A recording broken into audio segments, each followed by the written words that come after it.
Clubhouse.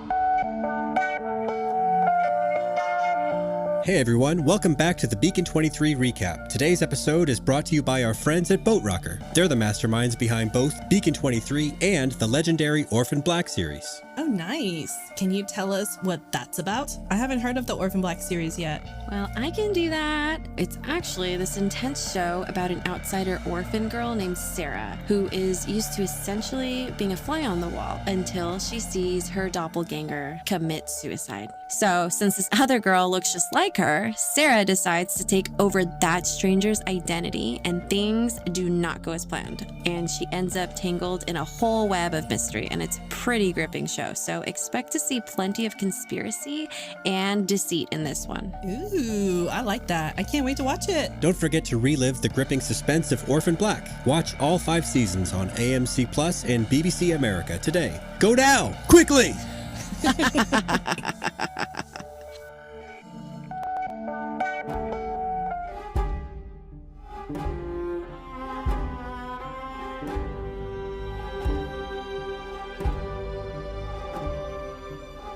Today's Beacon 23 recap is brought to you by Boat Rocker, producers of Beacon 23 and the upcoming series Orphan Black Echoes. Welcome back to Pod Clubhouse's continuing coverage of the second season of Beacon 23. This is for the 6th episode of the second season called Luan Casca. This is Paul, joined once again with my co-hosts in the Beacon, Gabby and Inez. How are you guys doing today? Fantastic. Thanks for asking. Happy to be here. Previously on Beacon 23, Season 2, Episode 5, Song of Sorrow. Rogue AI Dev searches for a vulnerable human to imprint on. Dosto, the man who came through Episode 4's Pocket Universe portal, is disappointed to find himself on a beacon and is further dismayed when his fellow Sabarans dock with the beacon. Despite Halen and Iris's hospitality, the Beacon Keepers are split on what to do with their new guests. The Sabarans have nearly convinced Iris that Dosto, guilty of many crimes against them, should be left to them and their laws to handle. Meanwhile, Halen finds himself understanding Dosto's story of survival and making hard decisions. At a stalemate, Iris and Halen break bread with the entire group and find that they have made a grave mistake. Happy to be here. We tried to figure out for you, dear listener, what it was that Luan Casca means. And I think it's fair to say we came up with some dead ends, not real answers. Yeah, we I don't know got if that's fair. Well, why is that, Gabby? Because I think that it probably is the Irish way of saying Easter Monday. And I think we just need to ponder that for a bit, and it'll come to us. All right. Well, maybe as we discuss the events of the episode, how it made us feel, what it made us think about, that it will resonate with Easter Monday, which is the only kind of thing. I mean, if you look it up on Google, you will find that amongst only listings of this episode as they are reported on in press reports by MGM Plus and Boat Rocker. So since those aren't going to tell what it means, Easter Monday is the closest thing out there to find as a possible meaning for this. I mean, that's like Gabby's, right? Like I searched on ChatGPT, my personal AI has notified me that it could be translated from Portuguese, meaning Luan bark or Luan peel, with casca meaning bark, peel, or shell, you know, and then it also said something about a Portuguese musician, possibly, for playing the guitar and singing traditional Brazilian music. You know, so okay, so she thinks that. I think Easter Monday. I don't. We'll see what the artifact has to say. I don't know. You draw in the word Easter, then unless you're really just committed to the idea of the bunny, then it's tied to the resurrection of Jesus Christ for most people. And there is a character in a show with not many characters that could be resurrected. Maybe so. See? Easter Monday, Inez. I was right. I take back everything I said. Well, we'll find out I guess by episode 8. Gotta. I mean, that's all we're guaranteed at this point. So it's got to come to an end.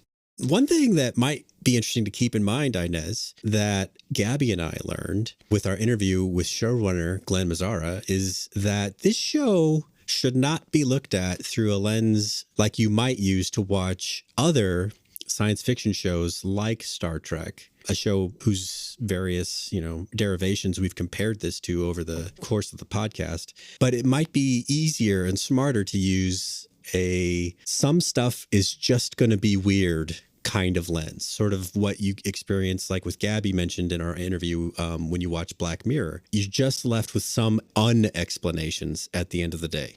Is that comforting, Inez? Is that or is that not what I've been telling you to do this whole time? Just accept, be in the world and flow. Ebb and flow. Okay, I'll coach myself through this. This episode, was very straightforward and very clear. I don't have a lot of the stuff that twists my stomach when I can't make a connection very clearly. It is a discipline I need to learn. So I appreciate the reminder, and I appreciate that you guys got that out of Glenn to help me out. It helps us out a little bit too. I mean, it took, I think 3/4 of our interview with Glenn before I realized what he was saying and how that shifts how I'm going to look at the show from now on.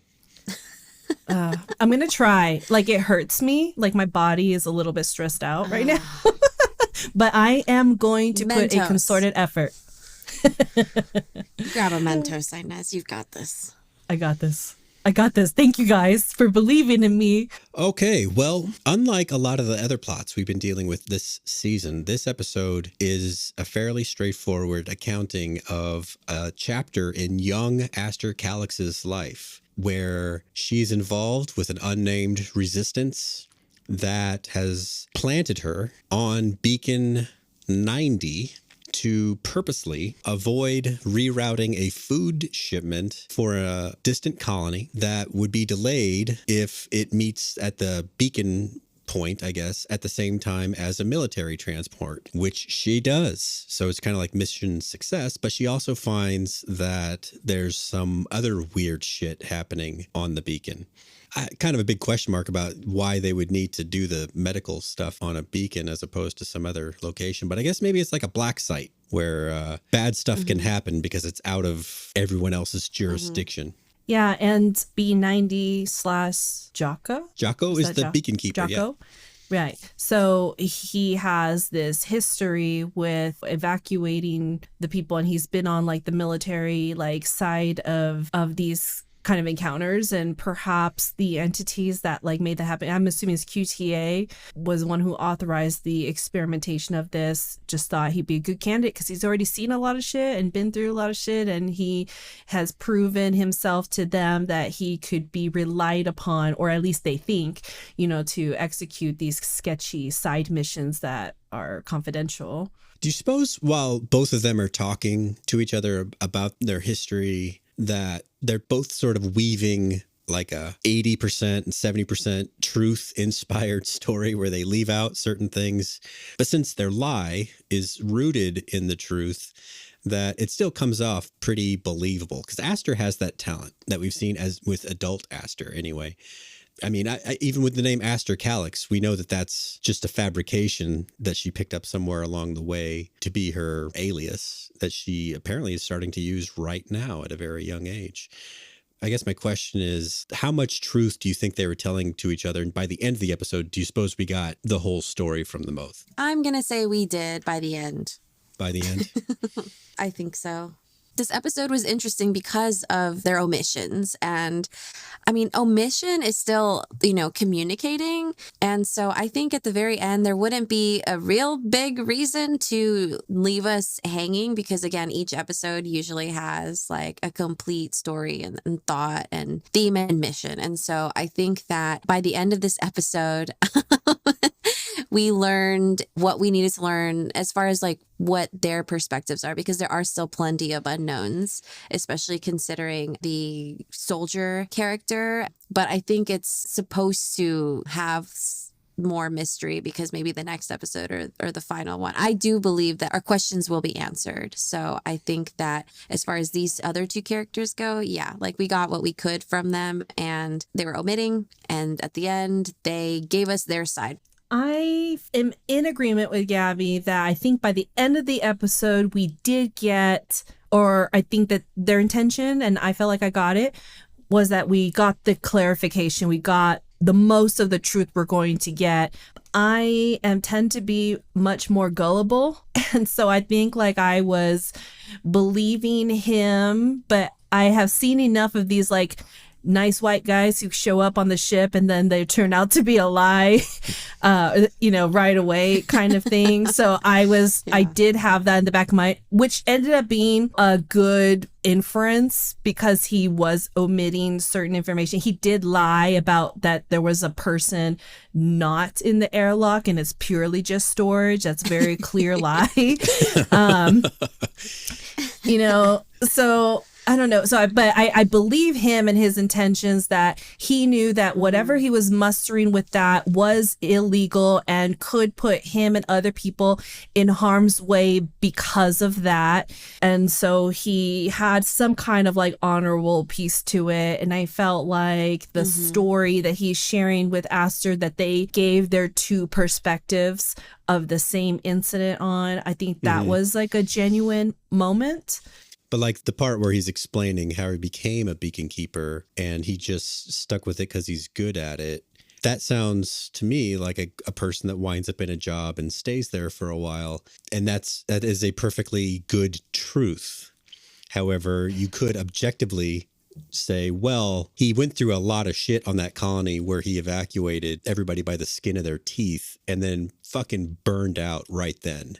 And needed to just get away from needing to have responsibility over people like that anymore. Yeah, that's definitely a possibility. It was impactful enough for him, and the memory scares him to relive it, even though it did end up being a success.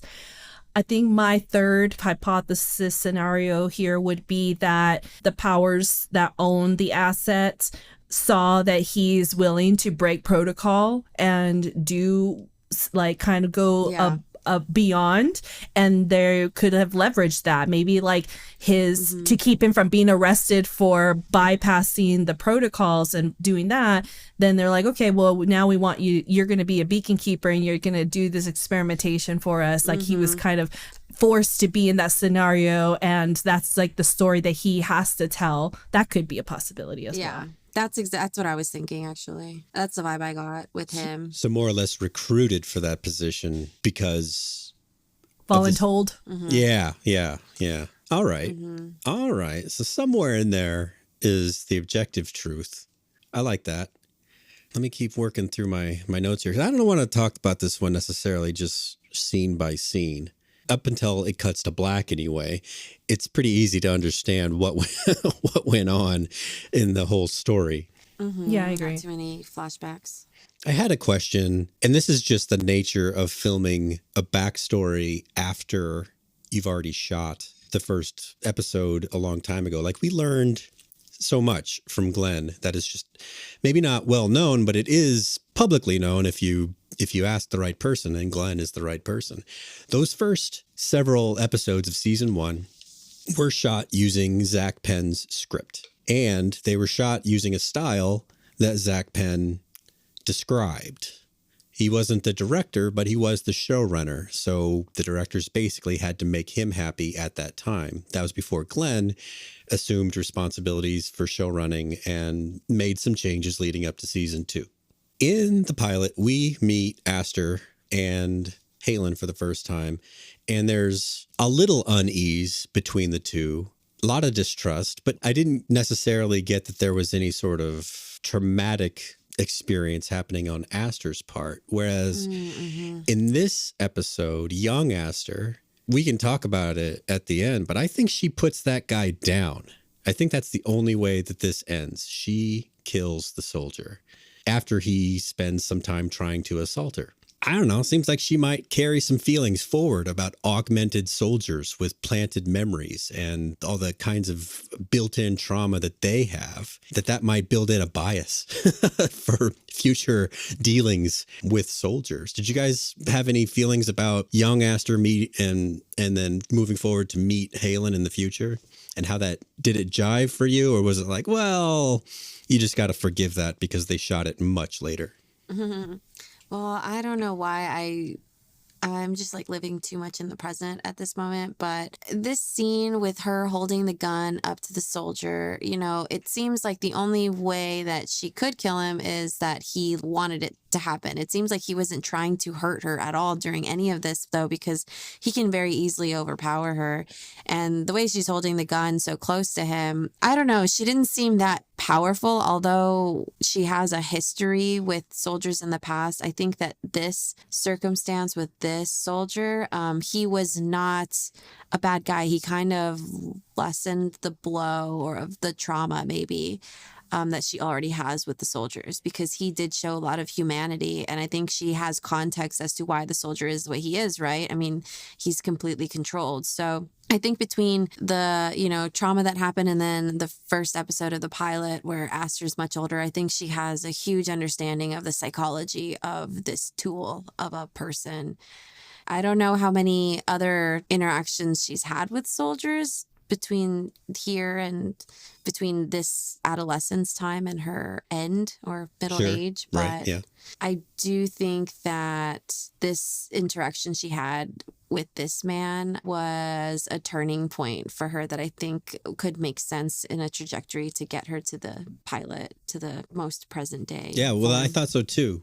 I just thought it would be more on the side of, I don't trust these guys. See, I thought that she was very empathetic and understanding and forgiving with Halen in season 1. And that's why they formed this kind of kinship, because she didn't like throw him, she didn't really do anything to try to kill him, and she was trying to be helpful. With him. Yeah, she was giving him yeah. the medication, and it seemed because she got the download from Jocko, right, that like, you know, he's been giving false memories, he's completely brainwashed, and this is this, but at the end of the day, he's still a human. And, you know, and she's very young here, and she does have like, she has boldness. And I don't know, I felt like the gun holding to him was much more of her just trying to appear powerful, but like kind of knowing that she was like in a lose kind of situation. But her leverage is that she's the only one who can open the door. And it doesn't matter if he overpowers her, takes the gun, all of that stuff. And if he did kill her, like he said, I'm going to kill you. Then at that point, then the AI of the ship's like, okay, now I can go ahead and open up the airlock, and because she's already dead, like they could both go out into space and be done with this. So I felt like the gun thing was really just for like her own little security blanket of being this young person trying to do something really important, meaningful for herself, but she's still not fully developed. Obviously, you know, the Aster that we see in season 1 is somebody who has gone through stuff, doesn't hesitate to kill anybody who needs to get in her way, but does have a level of empathy for people to a capacity there. She's much different than Iris, right, who wanted everybody to like have harmony and just kumbaya kind of experience. And we saw where that got them at the end of the last episode. I definitely didn't get that this would make her more resentful, which I felt like it gives me an understanding of her empathy, because she reacted to try to save him and help him. Because of that, she's smart enough to know that this is at the end of the day, he is still a human. I don't disagree with you, Paul, that she probably does kill him. That, and if she does kill him, that could have haunted her enough growing up that she changed the way that she reacts to it in the future. And that could be why she was so patient with Halen's like constant sad eyes, because Halen has never demonstrated that I could think of the kind of psychotic, aggressive thing that we saw in Siren. Yeah. When he powered up that one time, it was like, well, the chips are down. This is all or nothing. I've got to act to save us both. Whereas Saren, whatever his name was, the prisoner, he was pretty remorseless and was happy about being a killing machine. At a certain point when his lies were all found out, he was more or less bragging about it. More than most, he said, about his body count. Yeah. And it seems like he's like one of the first. Exactly. Yeah. So that makes sense, right? That their formula is going to be, any science experiment, it's always like failures early on before you have fine tune it. And those are the cost of it, is the less control over his hormones that sent him into these blind rages that make him so dangerous. And I was thinking in my mind was like, well, if she does kill him, I don't think it's from the gun. I would just was like, oh, maybe we'll see her like grab holds of something and then open up the airlock and send him out and then close it, and then that's how she like is able to do it. Or, I was just like imagining what the scenario would have to look like, because I don't think that gun would have done anything. Yeah, I was hoping that we would see a little bit of future Aster at scene where the brutality, decisiveness comes up. So what did you think, Gabby, with that was interesting Tony Soprano ending? Did you think that she put him down or some other ending? Yeah. No, I think that she did kill him. I just wish that I could have seen it. I think the reason for the Tony Soprano ending is to really weigh in on her empathy and her innocence, I suppose, because we didn't get much of that at all with Aster when she got older. And I agree with most of what Inez said, but I also think that in the first season, when she experienced Halen, I think sure she was empathetic, but she also knew that this is a tool and this tool can be really used and manipulated. And she knows so much about how he became what he is. She knew more about him than he knew, and she did not disclose any of that.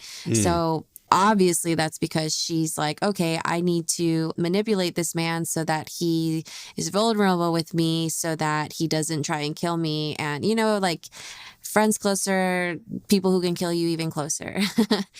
So I feel like this episode's ending with the Tony Soprano is kind of to give a balance to that Aster, because Aster was way, way more kind of sociopathic hardcore than this one. And Inez, before you come at me about calling her a sociopath and saying all this stuff about empathy, watch The Sopranos, because sociopaths can really pull off the act or imitation of empathy really well. And so I do think she's a sociopath when she's older. Okay, well, just say. So I feel like this episode Tony is like, okay, this is before that. I don't know. He takes care of the ducks.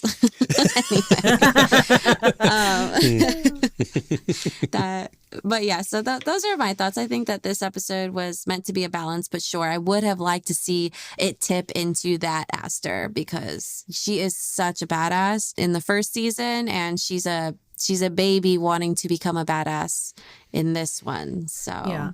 But I feel like we could see those roots, the fact that she's gone through everything. She studied the manual. She knows it super well. She can be a very effective beacon keeper. We saw that right away. Super intelligent. And then she did act really decisively on kind of the first crossroads of these two ships coming together. And then it wasn't like a big back and forth kind of experience. It did like delay a little bit because she is making like her decision. But in the end of the day, she made the decision that is consistent with who Aster is. Maybe this episode was more about like just giving us more of the historical context as to why she's so hyper focused on her mission. Yeah, that's what I thought. But I meant the balance and the difference is just she's not a sociopath yet. I think in this, it shows her vulnerability, how she got to that point. And now we just have to fill in the blanks, from here to there, because it is a wide, wide, wide gap. But absolutely, she was a leader here, and she gave us all of the backstory as to why she is so decisive later. Were you ever fooled into thinking that she might have joined ISA as a legit junior beacon keeper? Because for a minute there, I was. I'm still confused about that. She's fake ISA here. She's pretend ISA here. Yeah. Later on, I mean, she has relationships with ISA, no? Like, don't... Wait, no, you're right. You're right. She was on a mission. She was hired on a mission, right? As like a mercenary contractor or something. Yes, you're right. You are right. I'm dumb. I love that. I love that you said it so many times too, Paul. Thank you. You can repeat the last part though. No, keep it in. Paul said it. He's dumb. Dummy. That's what I meant. That's the part, yeah. Go ahead and change your name on Clean Paul Feed dumb. from Pod Clubhouse to Dummy. No, sorry, that's built in. I can't change that. That's Anyway. Okay, so I'm trying to understand, or just kind of fill in what could be some kind of plausible theory to get her to that point. Also, she had that relationship with her ex-partner in crime. I don't remember her name, that woman. Yeah. She not only was just on the outskirts of ISA, she had to have been pretty involved. Which is interesting, right? It does make you wonder, okay, did she actually join ISA but always have this ulterior fringe movement motive as her guiding motivation for that? Or did somehow they sneak up? Did they show up as like pirates to the actual ship that had the uniform and everything for the true beacon keeper replacement and then just take that person's place? That doesn't seem right, but maybe, who knows? That was not explained, but you guys are right. There's some connection there where she does wind up in good enough terms with ISA to be their gopher at the beginning of the show. Mm-hmm.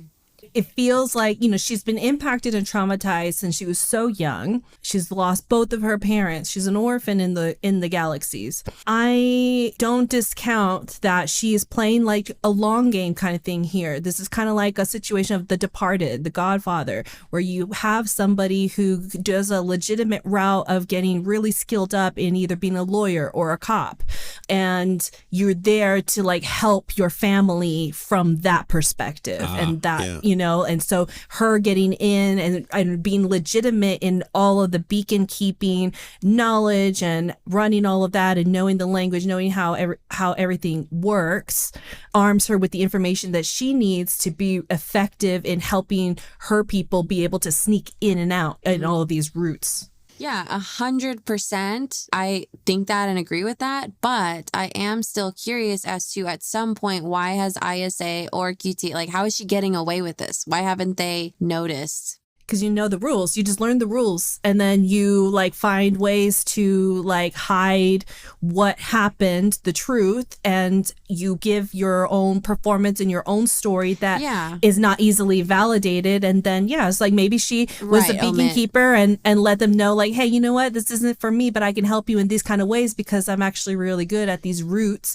And I'm like, okay, little like we can third party work with you because you already know our systems and routes like intimately, Well, Darlene was there to get her off the beacon. Like this was definitely like a con job, not like Matt Damon in The Departed, where he's meant to constantly run interference for the mob from the police force side.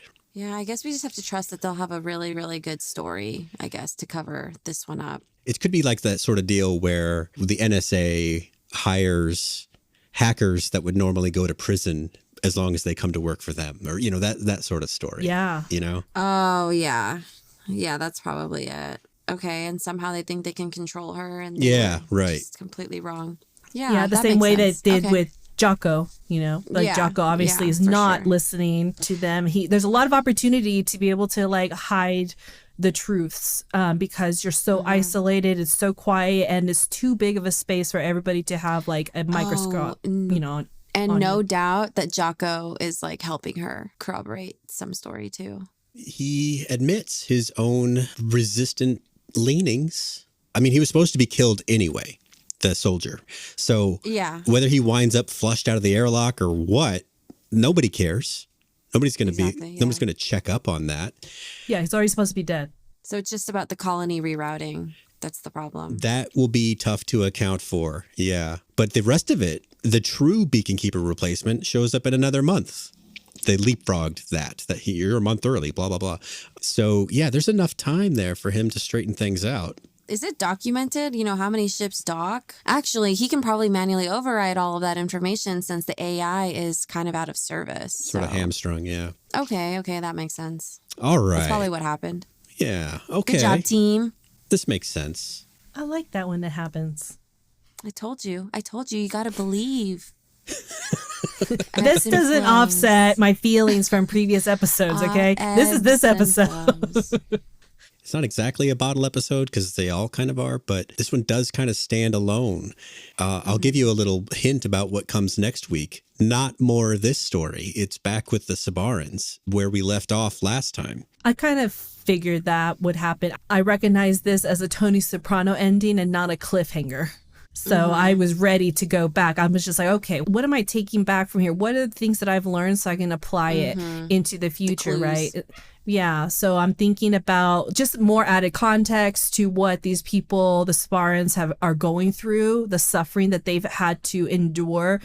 Aster spoke about having to cover the arms constantly with mud to keep themselves from burning, and then the starvation situation. She was very descriptive and was making a concerted effort to really emphasize that the suffering is so severe that she's going to be completely unapologetic about routing the food there first because she's firsthand experienced that. So we can now apply that to the Sabarans and their high motivation for like how they are. And like, I wouldn't give a shit about the Beacon Keepers like rules and insistence, either if I went through what they had to go through. And then the other part we need to think about is Siren's history that is now, this is the lineage to Halen.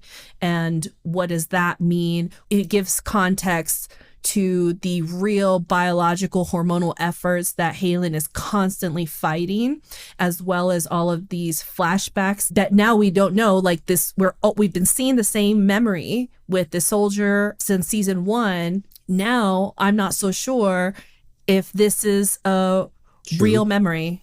Yeah, so now we have all this context and we have all this knowledge, which never happens in Beacon. Usually every episode is kind of a mystery, but now we've really built something up and we know more than the characters in the show. We know more than Halen and Iris. And so we can now relate more with the Sabaran people and be frustrated with Iris and Halen and their ignorance of things. And so that's kind of cool because that's where we used to be as an audience. And now we're with the background characters and all that fun stuff.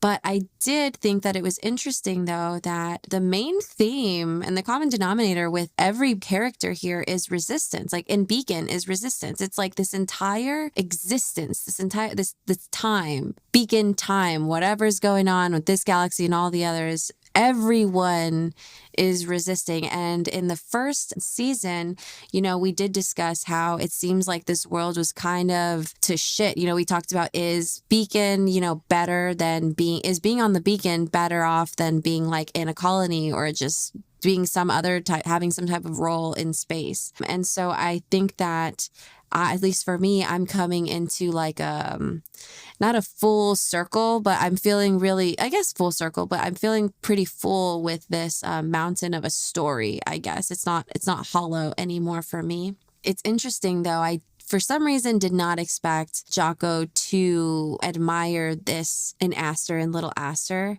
And I appreciate that in this show they give us a backstory for everyone's resistance. Everyone has resistance that they have now been telling us the meaning of everyone's purpose, I suppose. And unfortunately, I think Halen is like the only person who is still super surface level and he still doesn't know about himself. That's interesting because he's our main guy, right? We've seen a lot from him and he's still a mystery. And so hopefully soon we get to learn more about him because I feel like he's the only one that's kind of a loose end. But I am worried that maybe we'll never know because he's a soldier and he's subject to a super implanted soldier memories. That seemed to exactly. And he's just like, a later model than this one. So who knows what sort of manipulation they have going on there. But resistance. The show is about resistance. Do you think that Halen's desertion is from devastation that he personally has been involved in? It's related to artifact dust. Okay, it's the pool. Yeah, it overrides him when he's somehow subjected to that. So that's like could be the programming then, right? Like the false memories of like that he has this purpose relating to the artifact. They could have theoretically created that in his mind, and that's why. I actually think the opposite. I think that he had a mission and then the artifact became this virus and implanted its own agenda into his programming. It's distorting, whatever bank of memories, false memories they might have inside of Halen. Right. The artifact is manipulating those. I think that's right, because I think Aleph would prefer to deal with someone he could handle a lot easier. Like it's described in this episode, QTA is behind the scenes with its strings, its clutches around ISA and the military. Jocko says it's all basically the same thing, which we all can agree with, the way that QTA sends emails on behalf of ISA in Iris's episodes. So if Aleph could have picked anyone to go and have this artifact adventure for him, I think he would have picked someone that he could manipulate easier. But instead, he had to deal with Halen because Halen short-circuited everything by getting exposed randomly to artifact dust. And do you think that was random, or do you think the artifact is its own kind of being that did that on purpose? Maybe it's like the One Ring. It can manipulate its way into your hand with little manipulations of the currents, but can't just hop into your hand. It has to do its best with what it finds. I agree, and I love that. So we've got Gollum here. Gollum, Halen on our hands. Right. I mean, they just announced the new Gollum movies, so look at that. Very topical. Let's not talk about that. I may explode with excitement. I thought Look at you us might. being trendy.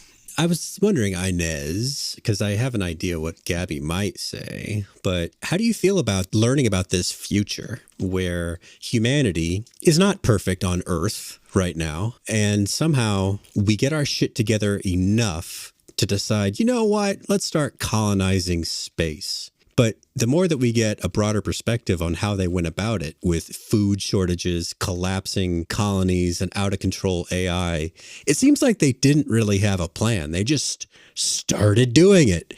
How do you feel about that? That's our future. That's what a potential outcome might be. We just are slowly dying, but on a galactic scale. I am very cynical. And I feel like it would just be mimicking what's going on Earth right now.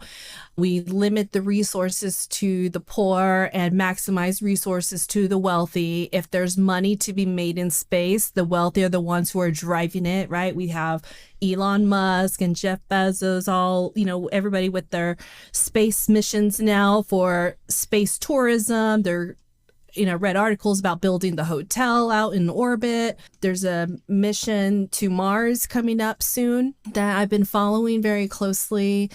The only people who can do that and start that are wealthy people. And then once they get through the research, the next step is to execute on the plan. And you know what people need out there is their bio needs taken care of. Food, janitorial, housekeeping, so then at that point you start to build propaganda about how great it's going to be to go do these space jobs. And then these desperate people who are dying because the infrastructure was probably immature for the rate of their growth, or because they are prioritizing other kinds of missions over humanity. That which we just saw in this episode. Desperate people are going to volunteer to take those jobs and make that. You're going to get beacon keeper kind of people who are like, you know what, I just want to be able to live and have food and medicine available to me. So I will sacrifice my entire existence to go do that. Just resonating with that a little bit, just coincidentally, Caroline and I have the opportunity to talk to the showrunner and the star of MGM Plus's Billy the Kid. It's just a straight up Western about Billy the Kid. No surprises. It's just historical fiction. So I started watching it, and the first couple episodes are exactly what you are talking about in expansion era America, where Irish, in this case, cannot find work where they originally settle on the East Coast. And they are lured by advertisements. Come west. There's work aplenty. So you uproot your whole family. Some of them die along the way. And when you get there, it's terrible and there's no work. But it's kind of exactly what you're talking about. It's unplanned in a very serious way. It's just throw enough bodies at it and it'll eventually get there. That's just human nature. I mean, it's the story of capitalism, and that's what my response would have been. I don't think if it seems rushed to you, it's because the purpose for them getting out there was not for exploration and the benefit of humanity, right? It was for exploitation, because it's a race for whatever reason in the moment, whether it was a war or it was pride or a competition between some other billionaire or another country or another galaxy or whatever. You know, it's a root cause usually for this sort of thing. I was betting on a lot of disappointment from you, Gabby, because I know how much you like Star Trek. And in that future, humanity gets its shit totally together on like a global basis. There's like one world government. It's. I don't actually have faith in humanity, though. Look at the humans here. Come on. Like, some things are going to have to happen on this planet in order for the population or the majority of the population to be those types of people, those types of Star Trek people. And right now it seems like that's not the case. No. Values are not winning. It seems like an extension of now in a lot of ways. Yeah. So I think that this is like a realistic future, which is dark, you know? I mean, every generation, the 60s, the 70s, you know, we were going through movements, social movements and political movements, and everyone thought there was some kind of improvement. And now, I mean, history is not only repeating itself, it's like much worse, actually. And that's what everyone has been saying. And I mean, that's what people who were born and raised and went through these eras, they are disappointed because they had hope. But I'm a 90s girl. I don't have hope. I never had hope. That's why I live in a fantasy. And that's why I like Star Trek, because I am perfectly aware that there are only a few people in the world who are imaginative and creative and romantics that are going to write stories like that so that I can get through my day. That's what I thought you'd say. On the scale of the Sabarans, Aster, and Olive, Gabby and I have a lot of growing up that has happened in the Sabaran Aster background. Yeah, if you can't beat them, join them. You know, you got to play the game. And what the game is, it's capitalism. And, you know, there's a lot of good that can come from it. Kris Jenner, you know, she does a lot of good. She's one of those people you guys are talking about. One of the Jeff Bezoses. Well, she knows how to play the game. That's for sure. Exactly. That's all you can do, Paul. That's all you can do.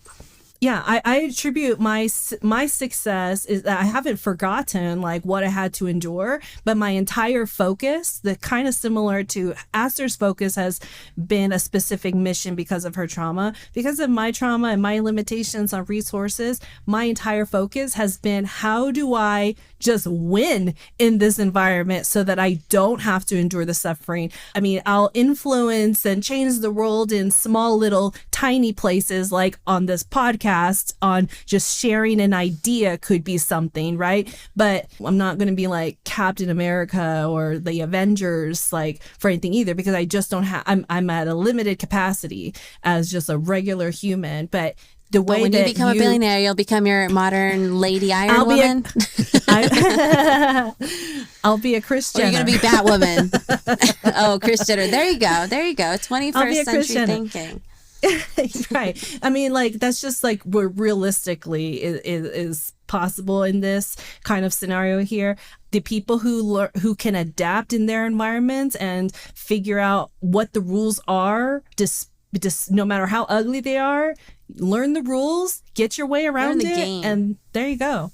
That's how you win the game of life. Learn the game, navigate it, win. Well, this episode was a step of Aster doing that, you know, learning the realities of things. I mean, she had a pretty tough background for sure, but there's even more to it that she didn't know that she needed to know. And you know how you win, though? You cheat. And Aster shows us that is the way. Yeah. She's cheating constantly, right? Just lie. That's the rules, right? Actually, yeah. I mean, a lot of great winners have actually said that the best way to win is with if you ain't cheating, you ain't trying, right? Well, just a random fun story, that Gabby and I, we grew up having to do a lot of like family games. And there's this one that's the worst fucking game that I hated so much. We've always been capitalists, Inez. Yeah. That's the moral of this story. You win for a prize. And we had to like hug each other with the balloon in between us. And we had to pop the balloon by squeezing each other. Right. And I fucking hate balloon popping. I don't want to deal with it. And I like winning. So Gabby and I figured out that to squeeze this and is the pinch. story. No, literally the story is that I am a fucking Halen and she is an Aster. And so she chose me, a little small child who would follow her. And so she was like, hey, Gabby, you're my partner in everything. And this is what we're doing. And so that's what we did. And so when we played that, and we did this for every single game except the word searches, because word search, I was on my own. Yeah. Yeah, well, we both won. We were on a team. Thank you. And whatever. Those were individual ones. Okay, we'll see. No, I don't know about that. Okay. We have other Sudoku like things that we can talk about where you thought I was going to lose and then I beat you and whatever. You can just deny it. It's fine. I'm moving on. Denied. The point is that she contracted me. Actually, not even contracted me because I didn't get paid for anything. But she was like, we're going to win. We did it with every single game. Somehow we did it with Uno. We did it with Bingo. We did it with everything. And it was because Inez said, this is dumb. I want to win.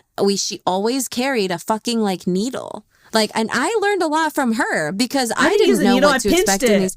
I had nails. You pinched it. Sometimes we did use needles though.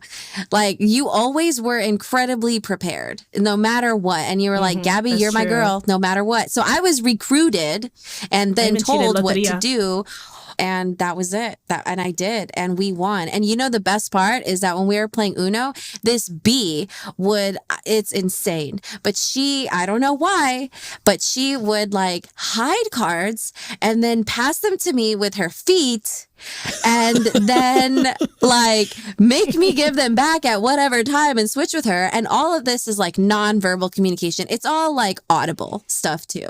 Like she just knew that whatever she was, I read her mind or we had some kind of telepathy, but it was freaking crazy. And she always won. And I was always second place. I was always the one that carried her to the win. She was the Ricky Bobby of the situation. This is how you win, Paul. See, if you win, how do I win? You recruit someone like me. That's what she likes, Aster. You recruit a Halen / a Grabby, and you just get them young, get them green, and, play by your own rules. And you have to come prepared, Paul, because this bitch was prepared. I didn't even know how she knew what games we were playing. But you know why? It's because I was like 7. And she was a teenager. That's why. Maybe I was 6 or 5. We started young, Paul, but moral of that story, on top of the already cheating moral, is that we're winners. And we were born capitalists, and some of us are just born that way, and we didn't even know it. And we came around, and we're here, and good job, Inez. Thank you. She's a fucking cheater. She's an Aster. That's why I love her so much. I'm like, I respect your game. Because I have your secrets. I hold them all. Thank you, Glenn, for supporting a character in my liking. That's funny. We know a lot more about the Vivar household now. Honor amongst thieves, I guess. We should cut that. We should cut all of that. They don't need to know that because we really were reigning champions for years. Yeah. Oh, my God. All right, guys. Do you have any lingering issues or questions about this episode that you'd like to bring up before we go? I like how you got a little dark there, at the end. You forced me to pull this darkness outside of me and tell the whole world about it. But actually, I don't know. I was just really happy with this episode. I liked Jocko. I liked hearing the backstory. It was a nice parallel to Halen. So, no, I guess I'm just going to say that I'm grateful for the context and I am looking forward to somehow wrapping all this up. And what I got out of it was when Aster said that she couldn't really remember her dad, that he ran off maybe to protect them or maybe just ran off. She can't really say. I feel like she would know it if he ran off to protect them. And my ongoing thesis about his shittiness remains untarnished. It did look like she was like, she knew the truth, but didn't want to 100% own it. Yeah. You know, I hope one day we do find out that story. It's a living legend. Paul was right. Right. Dumb Paul is before, dumb and right. Dumb and right. Inez is dumb now. Paul was right. Inez dumb. Paul right. Well, end podcast. I think we've exhausted this one. If you enjoyed this discussion, please remember to rate, review, and subscribe to it on iTunes or Amazon or Spotify or wherever you found us, or maybe even YouTube. In the next couple of weeks, we will be publishing our interviews with Glenn Mazzara and Ellen Wong, who plays Iris, and production designer Evan Weber. We have discussions with them, just waiting for me to edit them. We've already published our interview with composer Evan Marriott, which Gabby and I talked to him for about an hour of his insights into what went into all the musical themes and his philosophy on scoring a TV show or a movie. So look out for that on your feed, and let us know what you think. Thanks a lot. Thank you for listening. This has been an original Pod Clubhouse production. Pod Clubhouse is a podcast network dedicated to encouraging collaboration among podcasters and friends to bring a fresh voice and diverse perspective on a wide array of content. Please visit and leave a comment for us at podclubhouse.com. Rate, review, and subscribe to our podcast feeds on Apple Podcasts. Follow us on Twitter, Instagram, and Facebook. You can find us at Pod Clubhouse. Our DMs are always open, and we'd love to hear from you. Pod Clubhouse.